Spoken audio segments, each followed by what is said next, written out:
Oh boy, oh boy, oh boy. Welcome to the movement and thank you for joining the movement today. I'm your host, Laurie Ann, and I am here with a very, very special guest. Before I introduce him, I would like to give you a little bit of a backstory about why we're here today, how we got here today, because we are here in Nashville, Tennessee, Music City. Yeah. This is a bit of a dream come true for me. As many of our listeners know, I am a bit of a country music fan. You can tell by the intro music, the outro music, and the in-between music of this podcast that I really love country music. A lot of the reason is that it tells a good story. Usually on this show, at the end, we have a signature segment called Moob Mail, where we receive input from listeners and we respond to that, those questions and so forth. But I'm going to start out by telling you that the inspiration for this particular episode came from Moob Mail. And I'm going to read to you, or at least I'll just highlight for you, a message that I got from a young woman named Julie. And she basically wrote to say that she has one son and one shot at a mother-son dance at her son's upcoming wedding. And she reached out to us at the Movement saying who better to ask for advice on what song to select than another Moob, another mother of only boys. So I read that and I thought about my own experience. And this show has now become a little personal, a lot personal to me, because I have, as I've said before, 3 sons. And the last one to get married was fairly recently. And you can imagine we've been to a lot of weddings between my first getting married and the last one getting married. And I thought we basically heard all the songs and have watched all the mother-son dances. So I went and started looking around and listening to some songs and saying, well, let me see if I can come up with something different, something that moves me. And I would walk and I would listen to different songs. And then all of a sudden, I heard a song and I literally stopped in my tracks because I must say I am not particularly a crier and I am not particularly super emotional, but I heard this song and I could not stop bawling in a good way. I listened to it again and then again and again, and I have yet to be able to listen to this song without crying. Happy tears, because it tells the story of a mother and a son, the journey of a mother and a son in a way that I'd never heard before. And we, all of us, because this podcast is the movement, it's a community for moobs, for mothers of only boys, for those who love us. This community is all of ours. And we are very lucky today because I did reach out to the singer-songwriter who wrote and recorded this song. It's called Her Little Man. His name is Jami Grooms, and Jami is here with us today, live in Nashville. Hello. Very, very happy and blessed to have Jami here, and he is I'm going to introduce him a little bit. He will talk a little bit about himself, and then we are so lucky to tell you that he is going to sing this song for us live today. So that's incredible. Jami, welcome. Oh, thank you. I am so happy to have you here. It truly is a dream come true. I'm not a groupie kind of girl, but I'm just so happy to have you. I'm blessed to be here. So tell me a little bit, first of all, about the song itself. Did you set out to write this particular song, or how did it come about? Around 2008, I was going to be playing a wedding in Alabama, and a family friend named Weaver Beaver was her name. She said, I need a song to dance with my son with. I was like, sure, we'll come up with something. And the next day I was with a guy named Doug Stokes, and I told him what we needed. And about 2 hours later, we had come up with this. We pulled from our own inspiration. I danced with my mom my whole life and sang her songs when I was learning to play. And I'm sure he did the same. And we put it out in 2008, and some sweet lady named Dahlia cried to it on TikTok one day, and that's why most of y'all know it, and I thank God for that every day. That's unbelievable. Do you generally write the lyrics first? Do you write the music first? How does that happen? I usually just pick up the guitar and we start humming and strumming and seeing what comes up, and I usually have a path. I usually know where I'm going. If every day. But ideas, it's a blessing. God gives us ideas constantly. And like just knowing that day what we wanted to write, and God gave it to us. And I could not possibly fathom it was going to touch so many people. Or I watched those videos of people dancing and crying. And Oh my gosh. It's emotional. It's hard not to. What does that feel like for you? Just the fact that you did that, and it's overwhelming. You just have to. It's a weird superpower making women cry, but you watch it and you just think, wow, just some words, what we're doing, what we do, and it's overwhelming. I wouldn't even have words for it. Yeah, it's an incredible talent you have, I have to tell you. And your mom, who is a moob herself, she has sons. She has 3 sons. Three sons. Must be incredibly proud of you. But like most moms, it's hard to listen to. Like I have many friends' moms that when their buddies at shows are like, "Don't play that song. I don't want to cry." But we'll have to have your mom on the podcast next. So she's that'd be great. Too, yeah. So for those of you who have not heard Her Little Man, we are in for a treat. We're going to ask Jami to take it away and give us his version of the song. Let's see. Alone in the kitchen. Blue paint on her cheek, and everything's ready to go. And yeah, it's a boy, and he's due next week. She's excited, her heart's all aglow. She turns on the radio, and she dances with her little man, spinning around, belly in hand, 'cause she knows there'll come a day when some lucky girl will dance in her place. She holds on as long as she can to her little man. She held that baby so tight in her arms. One day she blinked, he was grown. Those first steps together, they filled up her heart as he heads off his senior prom. She says, how about a dance with Mom? And she dances with her little man, spinning around, hand in hand, 'cause she knows there'll come a day when some lucky girl will dance in her place. She holds on as long as she can to her little man. The vows are exchanged and the rings are in place, and her baby boy is dancing away. And then he walks over, wipes a tear from her eye, says there's still one girl I haven't danced with tonight. And she dances with her little man, spinning around, hand in hand, 'cause she knows that this is the day, and that lucky woman will dance in her place. She holds on as long as she can to the memory of every dance with her little man.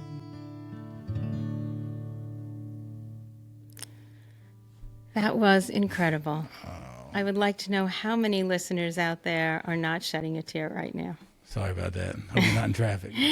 And that's bittersweet. You really somehow just captured the whole thing, the whole feeling, the joy that you feel at that wedding, about raising a son into a incredible man that is now being married, yet having that special mother-son bond that I know you have with your mom. And is that where it came from? Yeah, in my head, I have like a movie I play that gets me through all the lyrics. And it's just those memories and things that just go to the next section.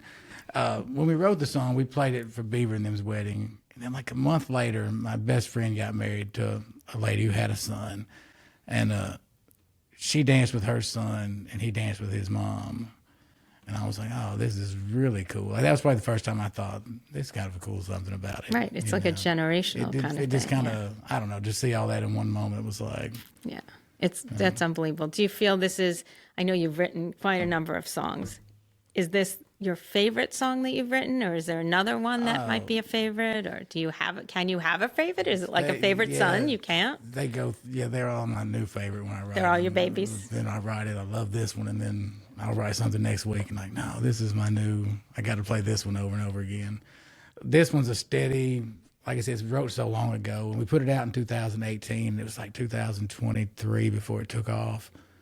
So it's been around. I've been playing it for years, and it was more intimate because it was only the people at the weddings that really knew it and heard it. And It wasn't even available for a long time. For years we played it, and nobody could even buy it. Right. Well, I don't know a lot about, songwriting and the Nashville culture and all of that, but I would think that a song that can span the years of time and that still resonate with people really means it's a good song. I think so. I think that it's timeless. It's just a gift from God. It's the only way I can describe that song. A blessing that came out of nowhere and has continued to bless. And the people I've met, the stories I've heard, my wife will show me comments people make, and my son, we danced to this. It was such a special moment. Absolutely. And I tell you, I have heard many songs with the same motive, but none that has at least touched my heart like this one. So congratulations. It's amazing. And awesome. You have no idea how humbling and how nice that is to hear, because you write these songs and you have no idea if anybody's ever going to hear them or like them. So let's talk a little bit about that, actually, about writing songs. How do you go about writing a song? Does it take days, months? Do you just bang it out quickly? How does that work? It takes a couple of hours. If you're in a room, like I'm surrounded by the most creative people in the world, and I have regular guys I write with, like an Alex Dooley or Joe Shoemake is another great artist. We're just going to sit in a room and have a great time, and magic's going to fall out. Just something's going to. I think songwriting is just being aware. It's about being an active listener, always listening. There's nothing you're going to say that's not going to come into a song. So you really take situations from your life or from something around you, and you just decide you're going to just run with it. Yeah, you say something, if I hear something in a TV show, me and my wife are constantly. She has ideas all the time too, but we'll write that down. There's something in that, and then a few months later, it'll pop out in a song, and you'll be like, "Oh, look here, that's what that meant to be." That's amazing. Is there a song out there that you wish you had written that resonates with you, that you think? I'm a huge fan of Travis Meadows. I don't know if you listen to any of that stuff. I'm 7 years sober myself, so I resonate towards songs that are meant to touch, that are deep. And Travis Meadows is one of those guys that every time I recorded a Travis Meadows song on my last album, he wrote with a guy named Sean Ames, a friend of mine, and I'm mainly just a writer. I never really record outside material, and I'm more of a. Well, maybe you should do a little more of that, because this was a pretty amazing song. So this one just this one I wrote, like this one just being my own ideas, but it's a blessing to write songs. I don't even know where it comes from. It's you get in the room, get to talking, an idea will strum a hook and guitar. I've always got a hook. Something always comes in. I have an hour drive to town. So I've usually thought You're about always thinking. Something. Is it therapeutic also? Does it, Oh, yeah, I get all kind of... So my wife says, you're lucky I don't write songs, because you only get the one side of the story. Right. Yeah, I have... When you get to truly open up and tell, what you're going through and what you're feeling, and that's what my songs mainly do. I'm more of a reporter than a songwriter. I just tell what's happening. Right. And I think that, you seem to really write from your heart and from your own experiences, and it really touches people. So many people who feel those same things but don't really have the ability to verbalize it or put it out, and let alone the music. I mean, the music just, adding to the lyrics just really touches you. Country music in general. God has really, really blessed us. Yeah. It's just been I've been blessed to get away with this life. I've not really had to... I've not done anything really in the last 20 years but play music. Well, that's amazing. And you certainly live in the right place for it. Yeah, so. This is the town. It's a fun little town. Absolutely. It used to be a small town. It's a pretty big size now. It is a big town. It is and growing every day. It's a lot of fun being we have here. podcast studios now. Do you actually pop into any of the lower Broadway bars and just No, not anymore. You don't do that anymore? I played the Wild Horse for 6 years. I was the house band there, and I played many of the old school bars in Nashville. I've been in Nashville a long time, many years. No, not anymore. I hit the songwriter venues. There's several of those, like the local in town. The Bluebird Cafe, that kind of thing. Every chance I get. That's great. That's the spot. Some of us have watched the TV show Nashville. Oh yeah. And so we learn about all the hot spots around here from that. And Bluebird Cafe is definitely one of them. Have you been by there yet to see I it? could not get in when I tried to go. It was sold out. Yeah, it was very hard to get in. You had to wait in line. Yeah. That's kind of the joke. Like you say, you sold out the Bluebird. Everybody sells out the Bluebird. It's sold out every night. Yeah. But it's like a little building it was in a strip mall, but they actually tore down the strip mall and built a high rise up against it. Oh. So it's kind of strange now, but it's still like Steve Earle played there. It was a house band in the 70s. It has that reputation. It's just got, it's where Garth heard the dance. Mm-hmm. You know, it's a historical building to be. How about the Opry? Have you been to the Opry? I've been backstage a bunch, but I've never got to play it. That would be the ultimate.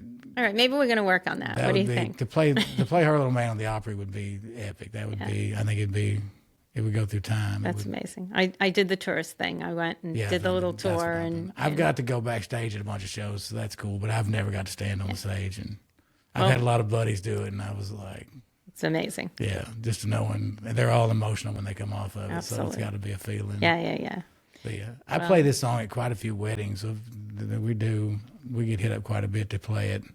We've traveled quite a few places. Really? Anybody wanting to have a wedding? Yeah, we've traveled to Florida and different places. It's amazing. You know, you learn sometimes when you ask. You know, I would never think to call and ask. It's but not that crazy to ask when people ask. Like it's not that. The cool thing I'd love for if Taylor Swift's mother-in-law heard it. That'd be pretty. Ah, cool. There you go. That'd be a nice one. Maybe Taylor Swift's. Well, we'll throw that out there. Yeah, maybe she knows a few moves, and we'll network that way. We'll see what we can do. Mother-son dancing that wedding would be cool. Well, the Kelsey boys they're all boys, right? Do they have daughters? No, but if he danced with his mother at that wedding. All right, Mrs. Kelsey, we're going to have to reach out to anybody there. Any listeners know Mrs. Kelsey? It's time to play her this song. It doesn't hurt to dream, does it? She could know. You never know. You know what? She'd be blessed to dance to this song with Travis. It's even the overseas, like we get these reports of whatever, and there's a wedding. You could tell like there's a wedding in a certain town overseas because it'll get like 20 Shazams and 100 new plays or whatever, and be like, well, there must have been a wedding in whatever town, Paris or whatever, like in a one, you know.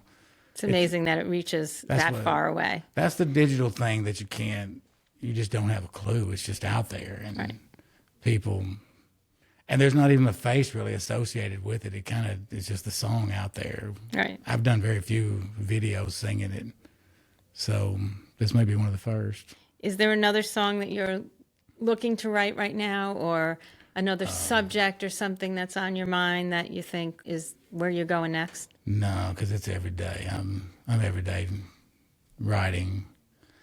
Most of my writing does reach out to, I would say, mostly Christians or backsliding Christians that have dealt with drugs and alcohol. Mm-hmm. There's a lot of that in what I write. Right. There's a lot of country music in general. A lot of redemption, there's still hope. You're not alone. Right.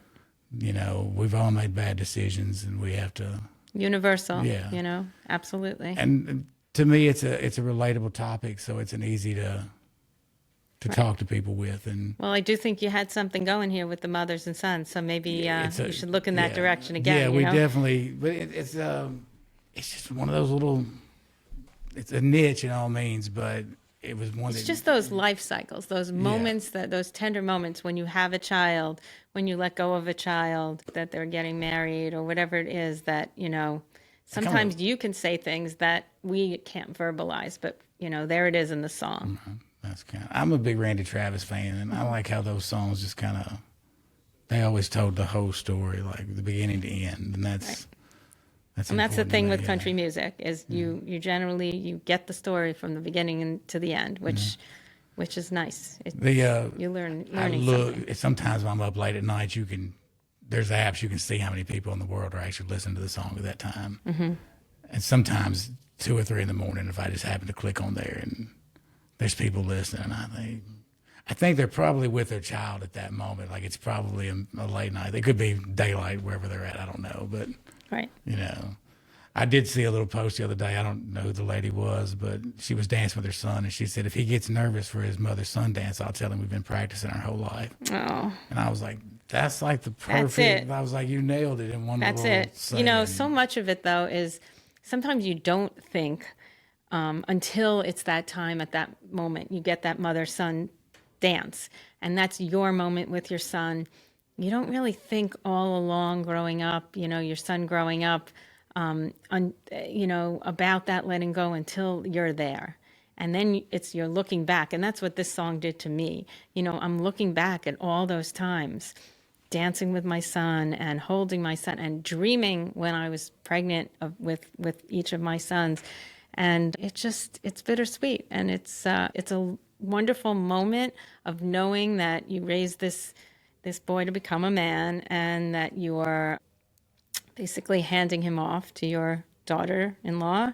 But yet he's always your little man. And all moms know that, their sons are they always own a piece of them. Right. So That was my question to you when you first heard it. Like that's such a story to me, just everybody's little moment. And when people come up to us after the show or something and say something, oh, I danced with my son to that one, or we're going to dance to it. right. It just, I have a lot of musician friends, and like one just sent me a text the other day because I saw the set list tonight. Your song's first up on the dance list for That's the great. show, and I was like, awesome. And they were in like Pennsylvania or something. I was like, All right. Well, out now there. we've had many moves listen to your song. These are all moms who have sons of their own, many of whom are getting married sometime in the next couple of years, whatever it is. They know the song. To all our listeners, it's your job now to tell everybody about this song. Tell everybody. Everybody deserves to hear this song and enjoy this song and relish in that moment. And we are going to spread the word about it. And we thank you so much for being here today. This was awesome. It was such a pleasure to me, and literally a dream come true, because I heard this song and now I'm sitting here with you and everybody gets to listen to it live, and what's better than that? So That's awesome. thank you for being here today. And to everybody who is listening, we so appreciate your listening, and we hope that you enjoyed this song. I want you to go and play it again. Where can they find the song? It's everywhere. Anywhere. Just put Her Little Man in the internet and it will pop up. Okay. And there's some video on YouTube, right? There's like 27,000 videos people have made.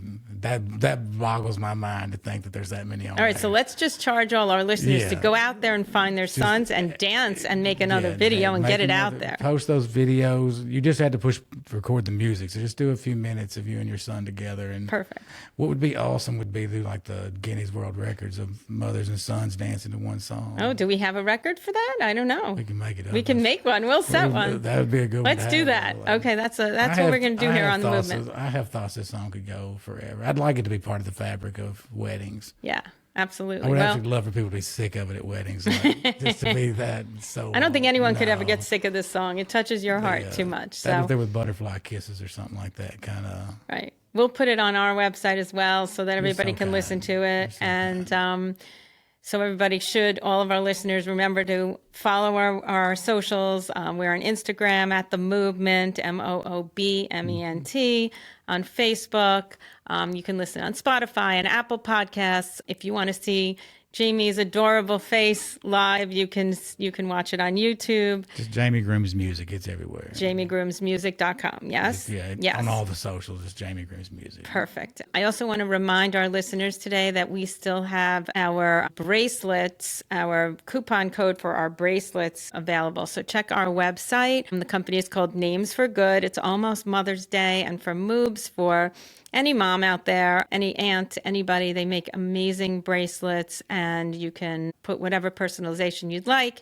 All of the profits go to children's charities. So that makes me happy.